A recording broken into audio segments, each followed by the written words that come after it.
Betulkah Syekh Siti Jenar tewas di tangan Sunan Kudus? Seputar kematian Syekh Siti Jenar masih menjadi misteri. Berbagai teori tentang kematiannya pun muncul. Banyak asumsi tentang kematian Syekh Siti Jenar. Berbagai sumber memberikan penjelasan yang berbeda-beda. Seperti asal-usulnya hingga kini masih misteri, riwayat kematian Syekh Siti Jenar juga sangat misteri.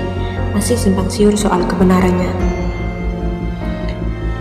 Ada mitos yang mengatakan saat Sunan Kudus menghunuskan kerisnya, terdengar ledakan yang sangat keras, seperti besi beradu dengan besi. Lalu dilakukan tusukan kedua.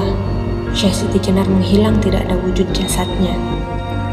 Hingga tusukan keempat tubuhnya melemas, bahkan kemudian mengucuk menjelma menjadi bunga melati yang harum baunya.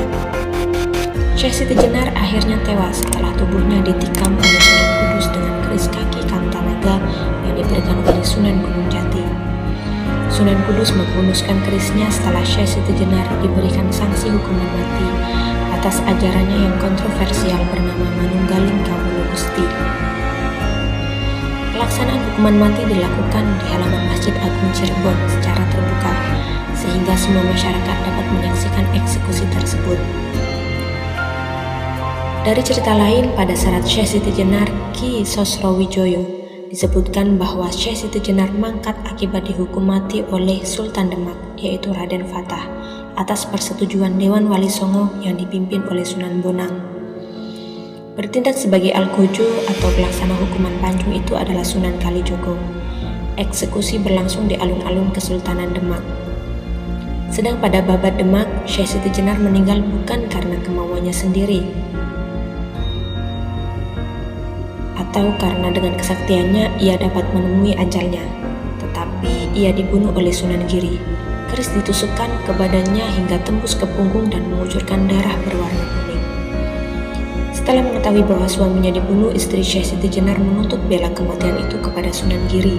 Sunan Giri menghiburnya dengan mengatakan bahwa dia bukan yang membunuh Syekh Siti Jenar, tetapi dia mati atas kemauannya sendiri. Dalam Babat Tanan Jawi yang disadur oleh S. Santoso, disebutkan bahwa Syekh Siti Jenar terbang ke surga, tetapi badannya kembali ke masjid. Para ulama takjub karena dia dapat terbang ke surga, namun kemudian marah karena badannya kembali ke masjid. Melihat hal yang demikian, Sunan Giri kemudian mengatakan bahwa tubuhnya harus ditikam dengan sebuah pedang, kemudian dibakar.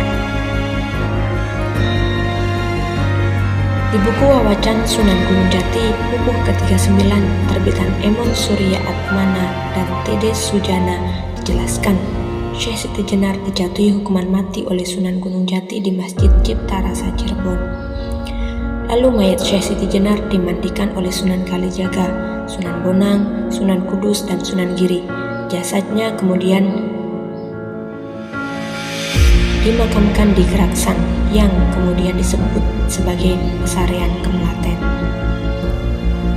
Dituliskan di serat Syekh Siti Jenar yang digubah oleh Ki Sosrowijoyo, dikutip oleh Abdul Munir Mulkan, dipaparkan pada saat hukuman mati harus dilakukan. Para anggota Wali Songo mendatangi Syekh Siti Jenar untuk mengeksekusi. Namun hukuman tak jadi dilakukan karena Syekh Siti Jenar memilih cara kematiannya sendiri dengan memohon kepada Allah agar diwafatkan tanpa dihukum pihak Sultan dan para Sunan. Ia ingin menemui ajalnya seperti yang telah ditetapkan Allah. Muncul kisah bahwa ketika jenazah Syekh Siti Jenar disemayamkan di Masjid Demak menjelang sholat Isya, semerbak beribu bunga dan cahaya kilau semilau memancar dari jenazah Syekh Siti Jenar. Ada cerita lain yang konon datang dari Wali Songo menyebutkan jasad Syekh Siti Jenar berubah menjadi seekor anjing. Wallahu a'lam bishawab.